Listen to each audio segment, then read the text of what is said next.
I've never believed in the death penalty myself, but when I think about what you do, I begin to understand why people feel it should be the appropriate sentence for crimes like yours. Do you understand that?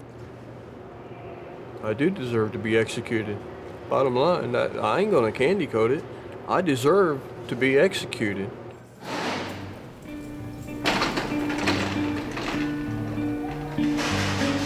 About an hour's drive south of Chicago in the state of Indiana is one of America's oldest and most notorious maximum security prisons. The majority of the 1,900 inmates here are serving long sentences for unspeakable crimes. And when I came at you, I wasn't just going to stick you an inch. I was going to run something all the way through you. Camera crew on 200. 12 are due to be executed on the orders of the state. Hi. For 2 weeks, I was given privileged access to this dark and forbidding world. Stealing cookies as a 7-year-old boy in school, turned into a 20-year-old killing a cop, landing himself on death row. It went from stealing cookies to shooting a cop. Welcome to Indiana's state prison.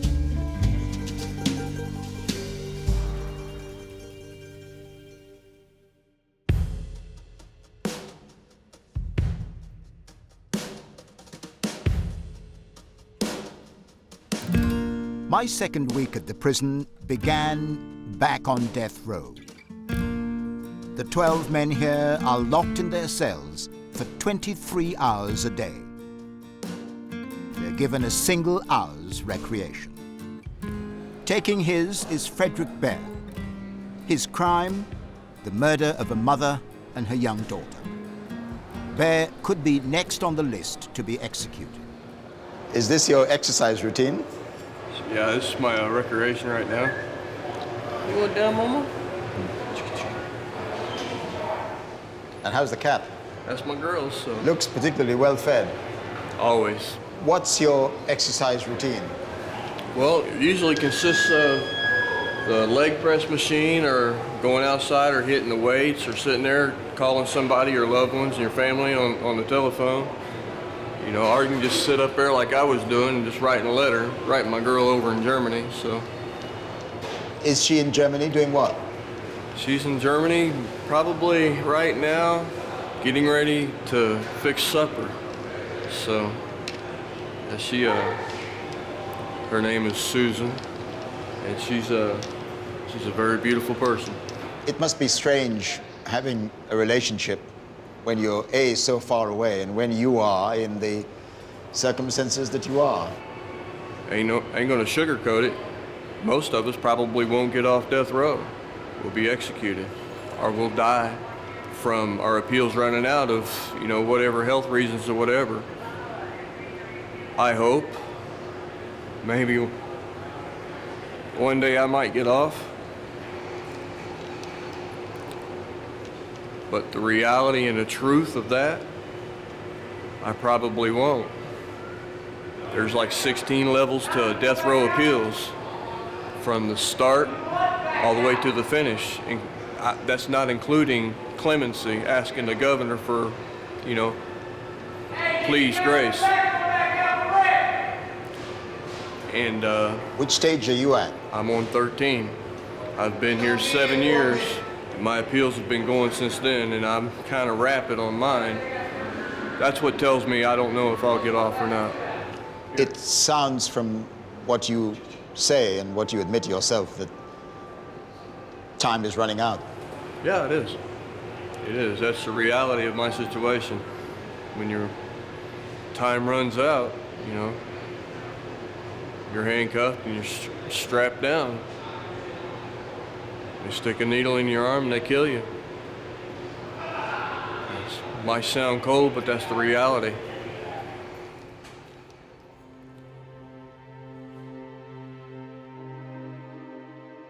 The last man to be given a lethal injection at Indiana State Prison was Matthew Eric Wrinkles.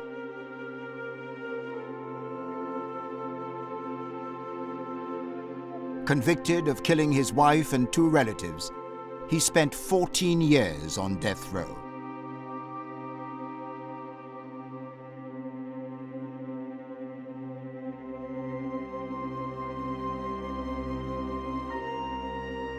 On the night of December the 11th, 2009, Wrinkles was put to death in this building.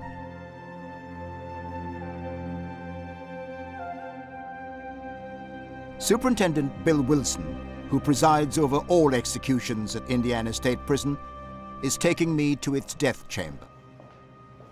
So these are the steps which an inmate who's about to be executed would take into this area. Correct. There's a process or a time frame in which we do everything. But yes, approximately between 4 and 5, the night of the execution, we would bring the offender over here, and he would be housed in a holding cell until the time of the execution.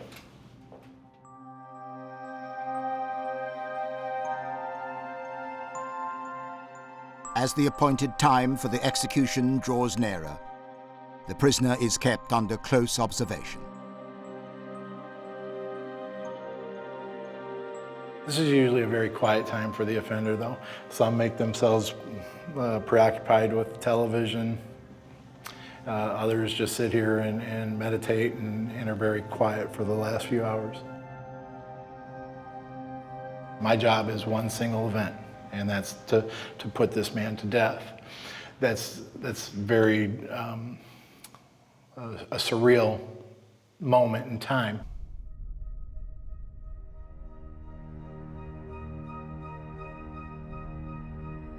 Overnight, the state has executed an Indiana man convicted of killing his wife and 2 of her relatives. Matthew Wrinkles died by lethal injection just after 1 this morning. A jury convicted him of killing his wife, her brother, and sister-in-law inside their Evansville home back in 1994. Police say he wore camouflage and face paint when he broke into the home and shot them. About a half dozen people stood outside the Indiana State Prison in Michigan City last night protesting this execution. He did not try to appeal or ask for clemency.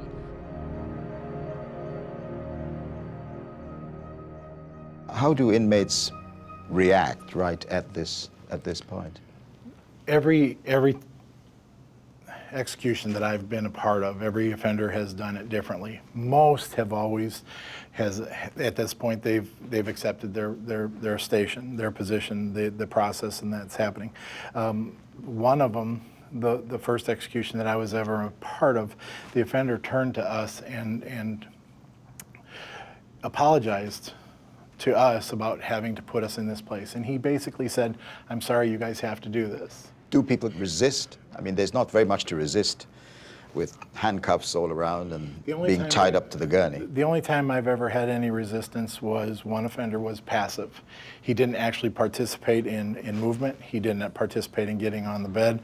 So we had to actually carry him from the holding cell and onto the execution bed. Are there any words exchanged? What do you say? Well, we do everything we can to make sure that the offender's comfortable. We do talk to him. We make sure that he understands where we're at in the process.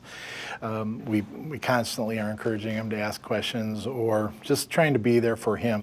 Once he's placed on the gurney, he's allowed to give a final statement. An actual death warrant is read to him so that he understands, again, why he's in this position. And at that point, then, we start the execution process.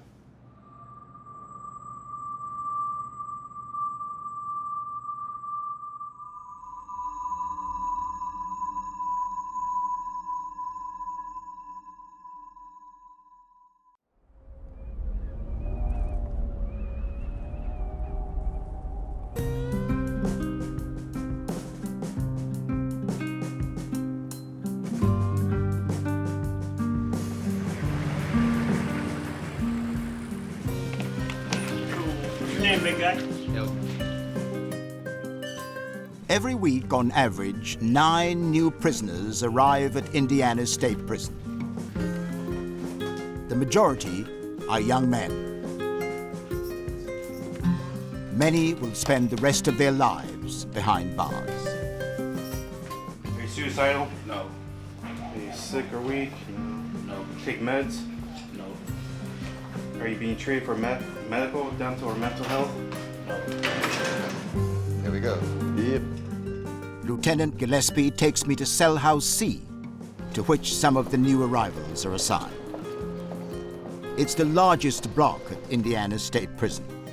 It holds almost 400 offenders, nearly all convicted murderers. C. Charles, 23. Morning. Morning. This is Sergeant Zimmerman. How do you do? I'm Trevor McDonald. Hello. Nice to meet you. He pretty much runs the house. Yeah.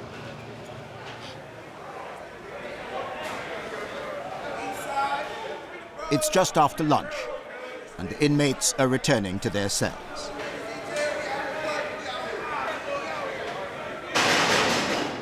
I can just see this chap stroking a cat down there. Yes. How did he come by that cat? Well, we have a program, a PAT program here at Indiana State Prison that, based on conduct history and each offender can put a request in. And they come by it as a privilege? Yes, oh, definitely a privilege. Oh, yeah, it's not a right, definitely a privilege. And so the thing is, what it does, it gives them a sense of responsibility, help medicate that, so to speak, you know, that temperament, that stress that they may have throughout the day of not being able to talk to their loved ones or family members. So the cat replaces that which they don't have or lost on the outside. What's up, Big G? Oh, they're interested in your cat. Hello. Yeah. How you doing? I'm Trevor McDonald. Hello, nice to meet you. Anna Slater? Yeah. So you've named him Roscoe. Yeah, it's a she. Oh, she. What actually I'm sorry. happened- Forgive me. I kind of put an order in for her, right? Yeah. When you get put on the list for a cat, you ask they ask you what kind of cat you want, a male or female. I expected a male because I put in for a male cat. So I had bought all this stuff and got it all ready, even named it because I knew what I wanted to name him. And then about a month later, I realized it wasn't a boy. I couldn't change her name then. So that's So what she's... Rascal it was and Rascal it is. Rascal it was and Rascal it is. And you think it's changed the way you look at your time here? Well, it helps me get through my time. You know, like I said, if I have bad days or you just don't think you can take anymore, come home and she starts meowing and you know, she's like my kid. I've raised her since she was a little bitty kitten. And I love her like she's my kid, you know. You use the word home. Well, this has been home for the last 24 years, so really, I've been here over half my life, so I'll be 45 in August. Been here since I was 20. And how long do you expect to be here? Well, right now, I get out in November 2040. 2040. Yeah, 2040. So That's a long time. a real long time. I'll be 72 years old. From 20 to 72 is a long time. The worst part is losing the family that you love, all your loved ones. And everybody that ever loved me, that never turned her back on me, those are the ones that are gone now. My mom died just a few years ago, and that was probably the worst thing that ever happened to me in my life. The pain of that memory must haunt you. It crushes me every day. I keep a photo of her up on my wall, and she's the first thing I see when I wake up in the morning. May we have a look at it? Yes, you can. Thank you. You're welcome.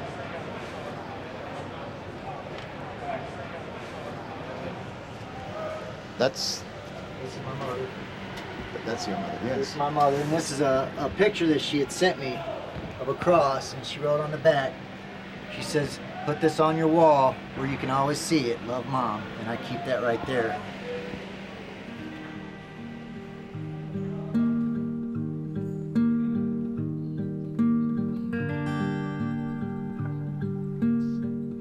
Dennis Lear will spend more than 50 years in this prison. That's par for the course for most men here.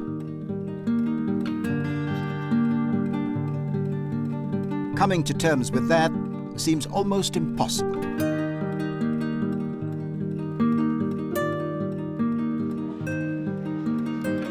There must be people here who stand no chance of ever getting out. True.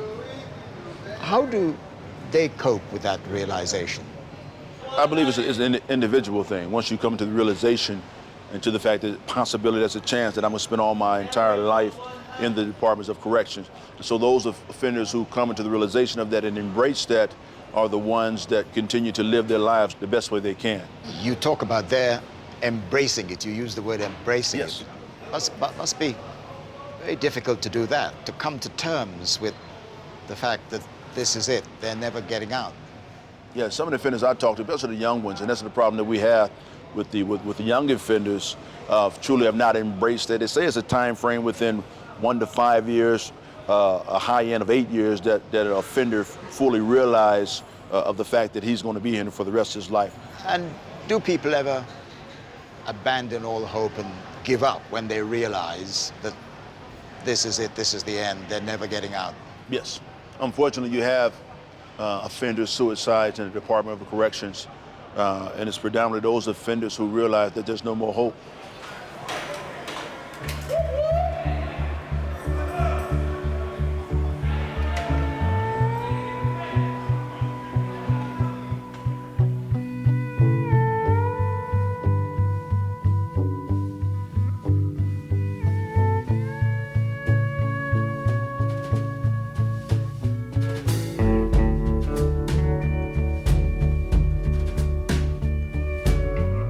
The closest any prisoner comes to life on the outside is the prison barbershop.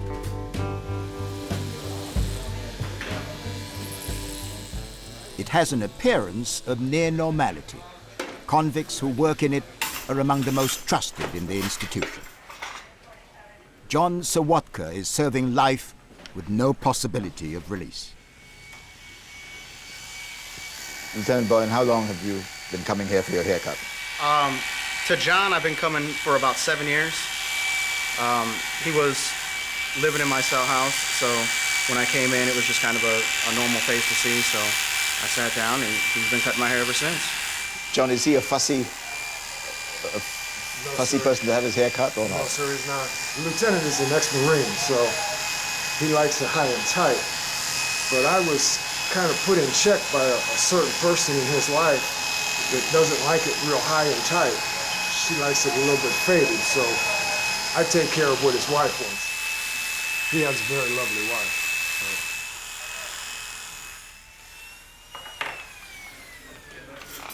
Take care of it. You're welcome. Be careful.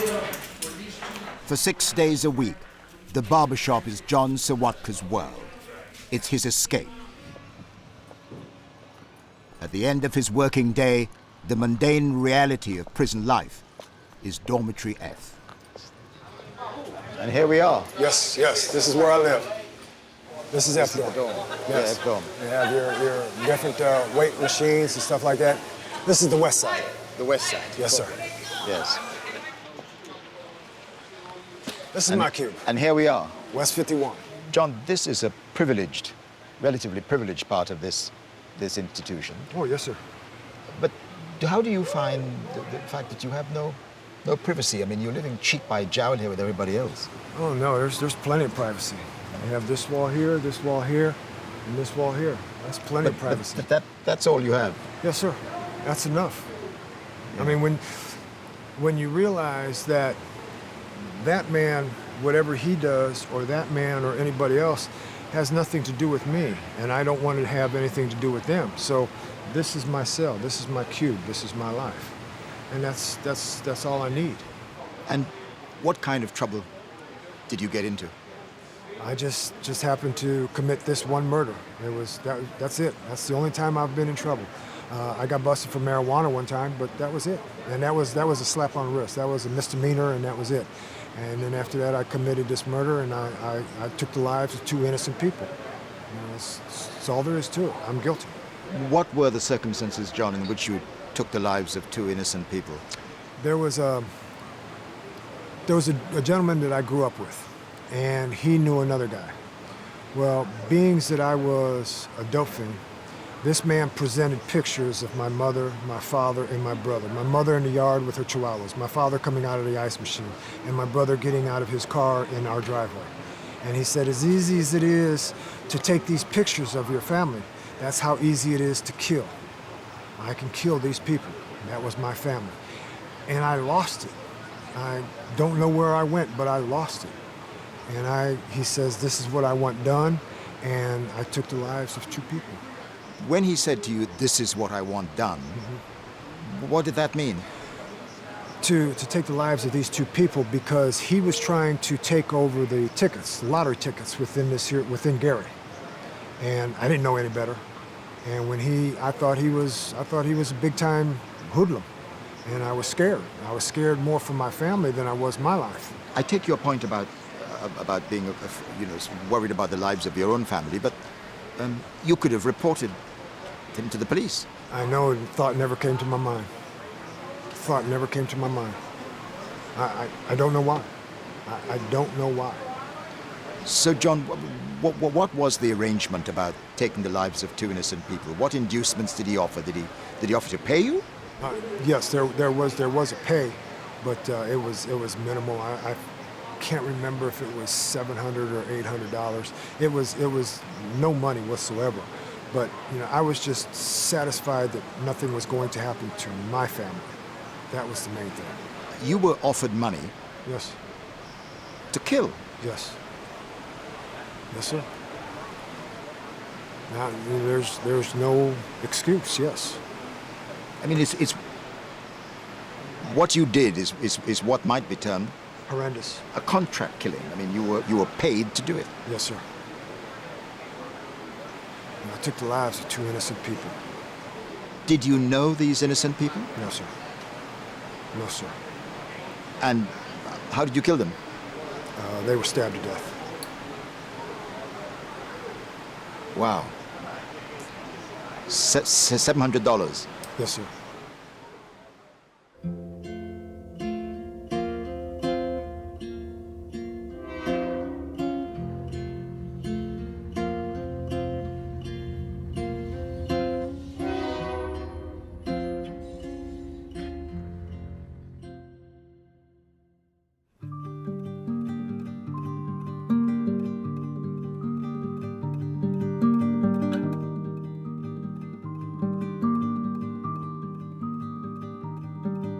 The 12 men on death row are linked by a common fate.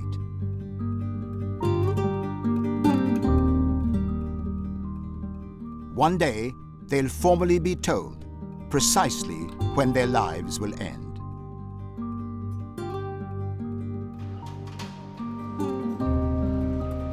When that day and that hour arrives, Superintendent Bill Wilson will carry out the orders of the state of Indiana. Mr. McDonald, this is Mr. Allen. How you doing, Mr. Allen? Yeah, I'm glad this weather changed. Glad the weather changed? Yeah. Miss Holmes, you doing all right? Yes. All right. The superintendent makes a weekly visit to the prisoners on death row. The last man he sees today is Frederick Baer, who killed a mother and her daughter. This is the last cell on the row. Last cell on the block. You can see Mr. Baer has an infatuation with one of England's most famous people. She has been a lifelong love of mine since like 10, 11 years old when I saw her get married the first time to Charles. And I followed her all my life. Why? Because of her heart, what she represents. She's just one of those people like Mother Teresa, or Jesus for that matter, you know, it just makes an impact on not only one part, but the whole part of the whole world. So that's my second love. Your cat? Yes. Superintendent, what's your relationship with Mr. Baer like? How would you describe it? Oh, I'd say we have a great relationship as far as a superintendent and an offender. With the death row offenders in particular, our destinies, our course in life will throw us in the same event. And as a result, I think it's important that I get to know these guys as well as I can, or as well as they allow me. And Mr. Baer's been one of the offenders that we've had some really solid conversations about life, where we're at, why we're here, how our destinies have actually led us to this point where at one particular juncture we'll participate in the same event. That event that you talk about is that you will preside over his execution. Correct.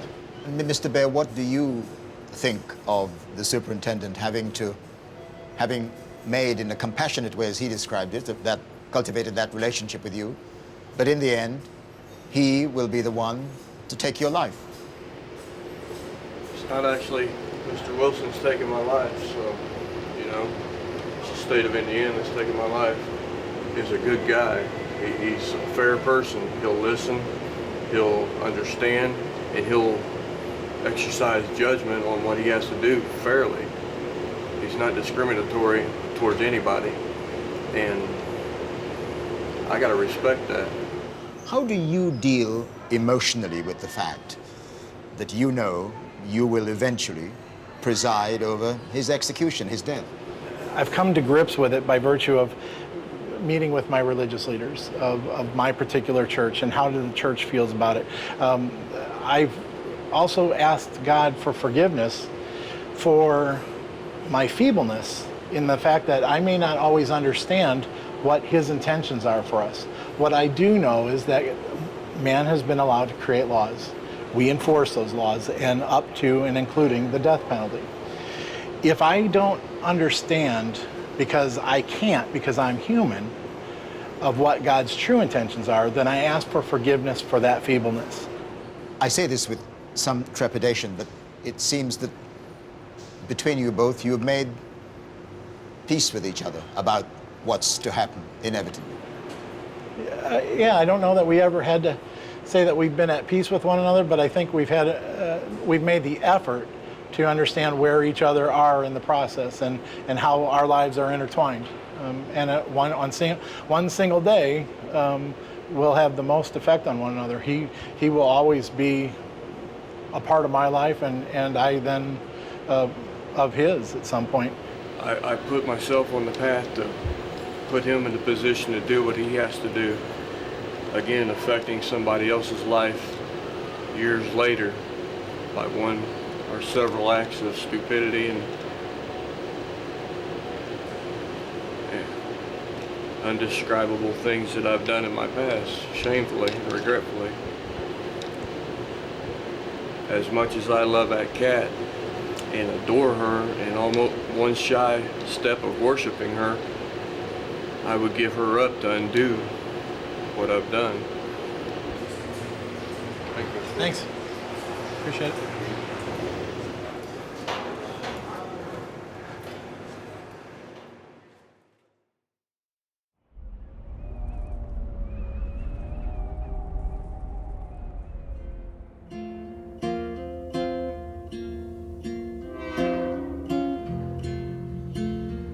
I'd now spent almost 2 weeks at Indiana State Prison.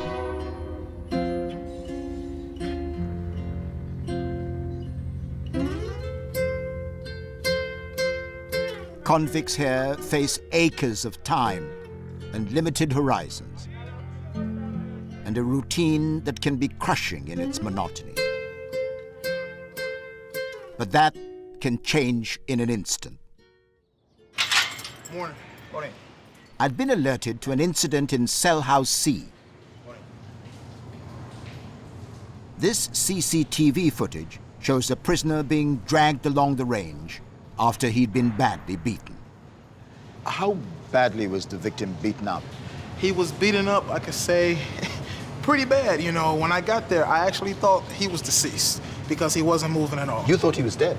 Pretty much, yes, because I had to get his door open. His door was already unlocked because he's a fireman. You know, firemen are out during the day. He was out, and his door was closed at the time. I had to get his padlock off because he was locked. Get in there. I touched him to move him, and he finally showed me that he was responsive. And one thing about it, his light was out.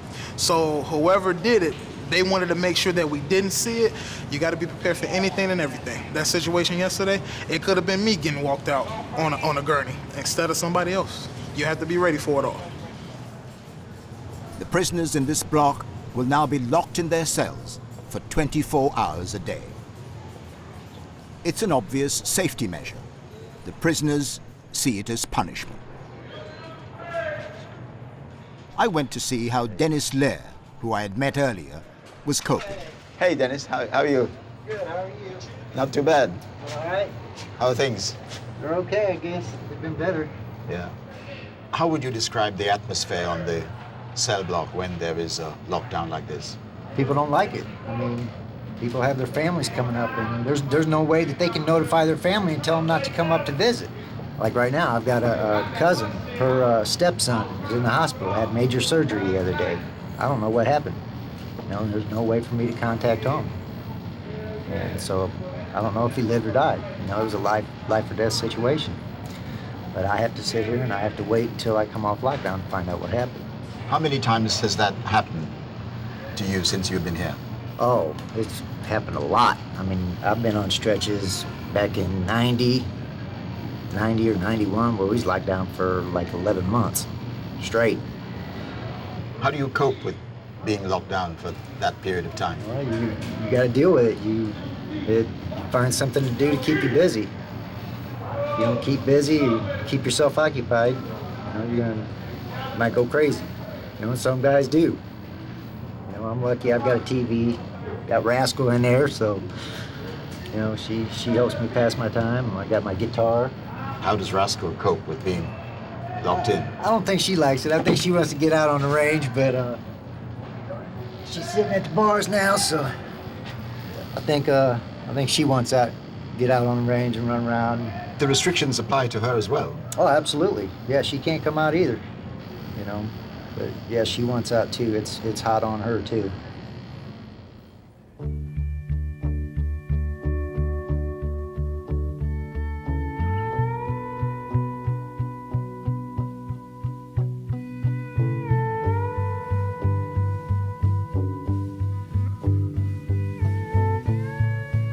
My time at this prison was coming to an end.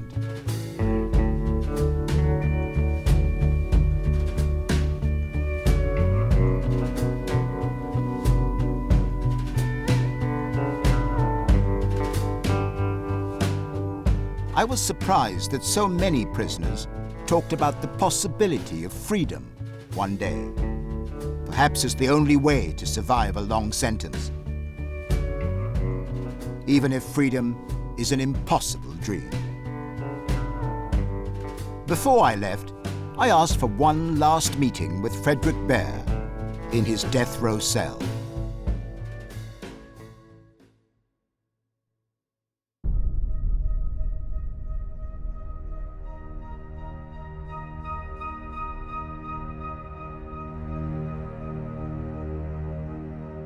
I made a final visit to death row. I asked to see Frederick Baer, who might well be the next man to be executed at Indiana State Prison. His crime still provokes outrage and disgust among the other killers here.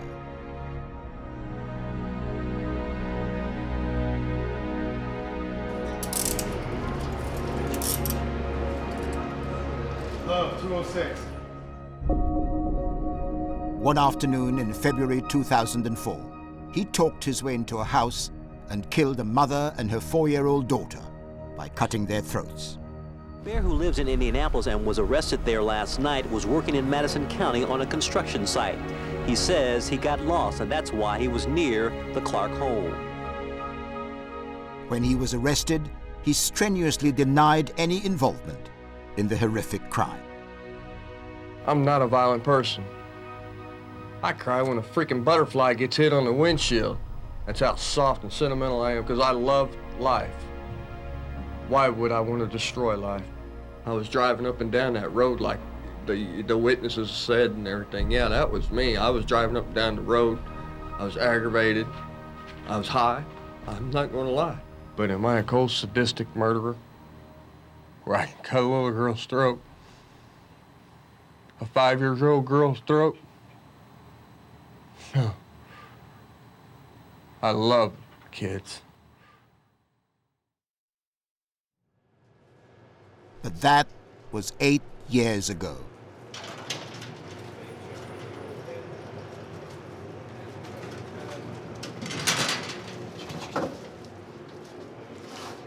Hello, Mr. Baer. Hey, how you doing? Hi, good. How are you doing? I'm all right. I wonder whether I could begin by asking you what you remember about your life growing up. It's a normal childhood. I mean, I was adopted by my dad, about 5 years old. Wonderful guy, you know. Didn't have to, but he loved us anyway. And he adopted me and my brother. And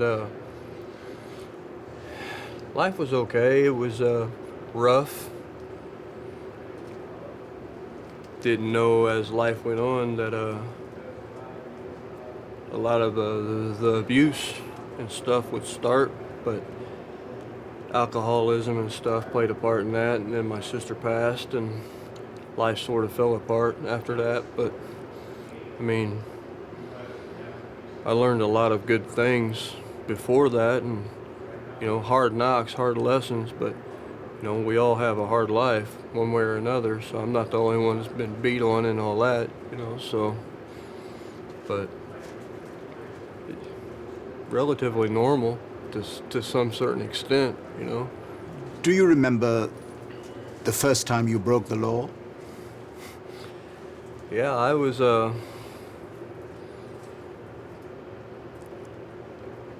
I've been a thief all my life. That's all I've been. That's all I've ever been. I'm not proud of that fact, but that's all it is. You know, I'm not going to sugarcoat it for you.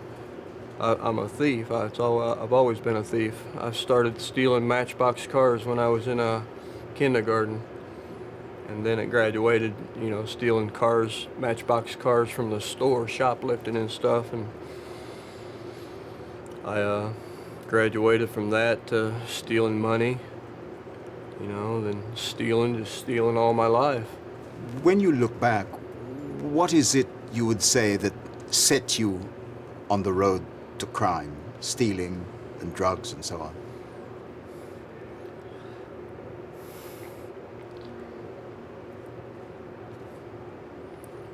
That's a hard question.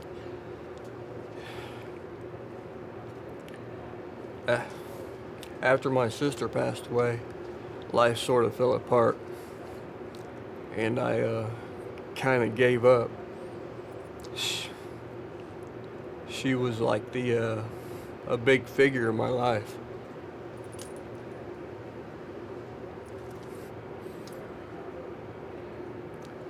I sort of just gave up and I stopped caring because, you know, somebody as nice as she was could be done that way. And I ended up being sort of the same people that, you know, did to her what I've done to others to get here. Tell me about the incident that landed you on death row. What'd I do to get here on death row? Yep.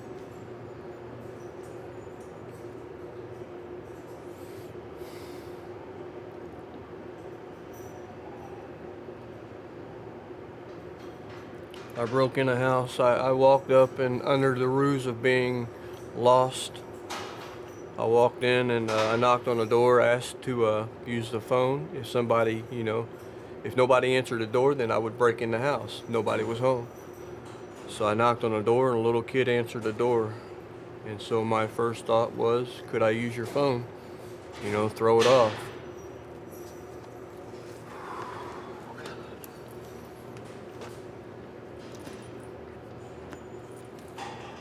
Her mom came to the door and I asked to use the phone.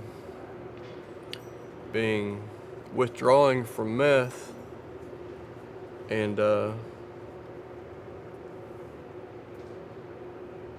they didn't see my face, you know, I was just really wasn't there. My intentions was to rape her. And I couldn't go through with it. But I'd already gone too far, and to back out now, I know where I was headed. I was headed back to prison, and I guess I just thought that if I killed them,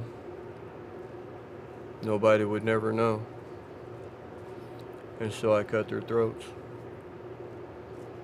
I cut both of their throats. Help me to understand that. You went in with intention of raping the mother, but you ended up killing both of them. including slitting the throat of a... Was she 4 years of age? 3, 4 years of age? Sounds like you already know more than what I have to tell you. Yes, she was 4 years old. The mother was 24 years old. Mother's name was Corey, and the daughter's name was Jenna. And I was a cold-hearted son of a bitch. You remember their names? Yeah, through my paperwork. I didn't know them then, but I know them now through my paperwork.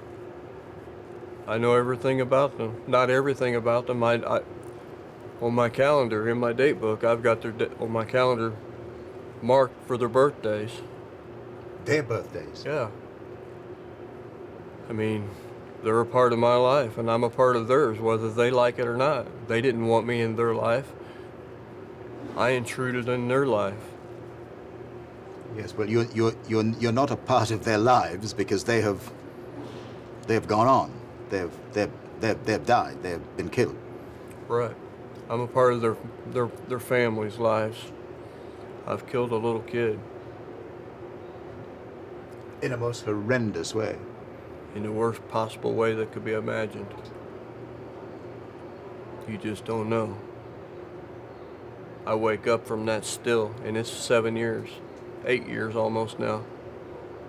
I'll be here on death row. Well, no, it is 7 years. I'll be here on death row 7 years. And I still wake up, cold sweat, when I think of what I've done, especially to that little girl. She was at the beginning of her life, and I stopped that. How do you think I feel about that? No, you can't even imagine how I feel. I can't. I can't. I've never believed in the death penalty myself, and I've always been against it, and I probably still am. But when I think about what you do, I begin to understand why people feel it should be the appropriate sentence for crimes like yours. Do you understand that? I do deserve to be executed. Bottom line, I ain't gonna candy coat it. I deserve to be executed. By the laws governing this state of Indiana, I deserve to be executed over there. And the death penalty was put in place for people who did what I've done. What you did. Right. I mean, there's no way around it. If a person does what I've done, they should be executed, bottom line. That's according to the laws of the state of Indiana.